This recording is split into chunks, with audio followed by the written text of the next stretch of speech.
கிறிஸ்துவுக்குள் அன்பானவர்களை கர்த்தருடைய நாமத்தில் உங்களை மகிழ்ச்சியோடு வாழ்த்துகிறேன். கர்த்தர் உங்களோடு இருப்பாராக, உங்களை ஆசீர்வதிப்பாராக. சீர்வருவோம் சிகரந்தோடும்.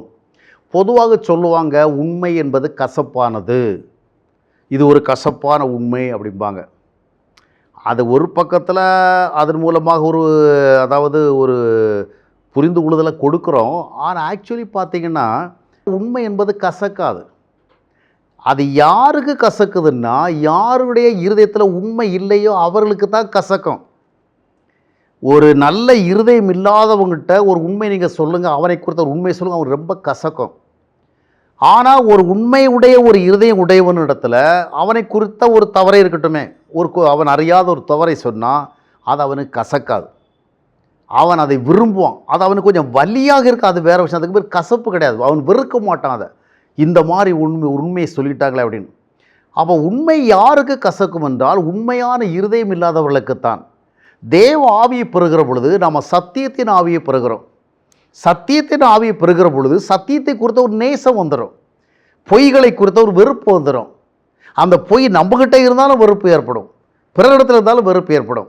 இன்றைக்கி சில உண்மைகளை சொன்னவுடனே சிலருக்கு அவ்வளவு கசப்பு, அவ்வளவு கோபம், அவ்வளவு எரிச்சல் ஏன் ஏற்படுகிறது என்றால், உண்மை கசப்பு என்பதல்ல, அந்த உண்மையில் இருக்கின்ற அந்த இனிமையை உணர முடியாதபடிக்கு அவருடைய இருதயம் பொய்யின் கசப்பை உடையதாக இருக்கிறது.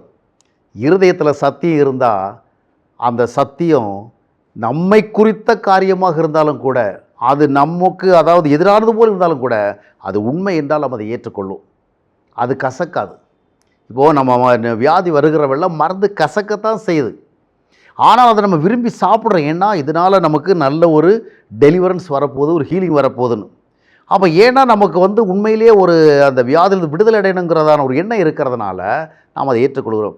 எனவே சத்தியம் என்பது கசப்பானதல்ல, அது இனிமையானது தான்.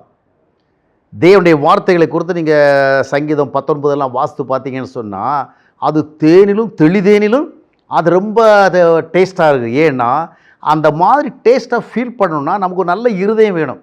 ஆகையால் தான் முதலாவது மறுபடியும் பிறந்து தேவனுடைய பிள்ளைகளாகி தேவ ஆவியை பெறணும். தேவ ஆவியை பெற்றால் உண்மையை நாம் கேட்கும் பொழுது நாம் என்ன செய்யணும்னு யோசிப்போம். ஆனால் இந்த தேவாவியில் பிறக்கலைன்னா நம்ம பொய்யின் ஆவி ஆட்டி படைத்து கொண்டிருக்கோம். அப்பொழுது உண்மை பேசப்பட்டால் உண்மையின் ஆவி இருந்தால் நான் என்ன செய்யணும்னு நினைப்போம்.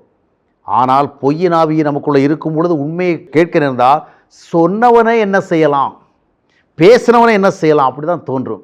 எனவே அருமையானவர்களே, சத்தியத்தின் ஆவி நமக்குள் இருக்கிறதா என்று நாம் பார்க்க வேண்டும். சத்தியத்தின் ஆவி இருந்தால் சொல்லப்பட்ட உண்மை எதுவோ அது உண்மையாக இருக்கும் என்றால் நாம் அதை வெறுக்க மாட்டோம், அதை நாம் கசந்து கொள்ள மாட்டோம். அது அவசியமானது, நலமானது, நமக்கு நன்மை தான் செய்திருக்கிறது என்பதை உணர்ந்து கொண்டு நாம் அதற்காக ஆண்டவருக்கு நன்றி செலுத்துவோம். எனவே உண்மை கசப்பானதல்ல, பொய்யான இருதயம் உள்ளவர்களுடைய இருதயம் கசப்பாக இருக்கிறபடினாலே இந்த உண்மை அவர்களுக்கு கசப்புணர்வை கொடுக்குற, அதுதான் உண்மை.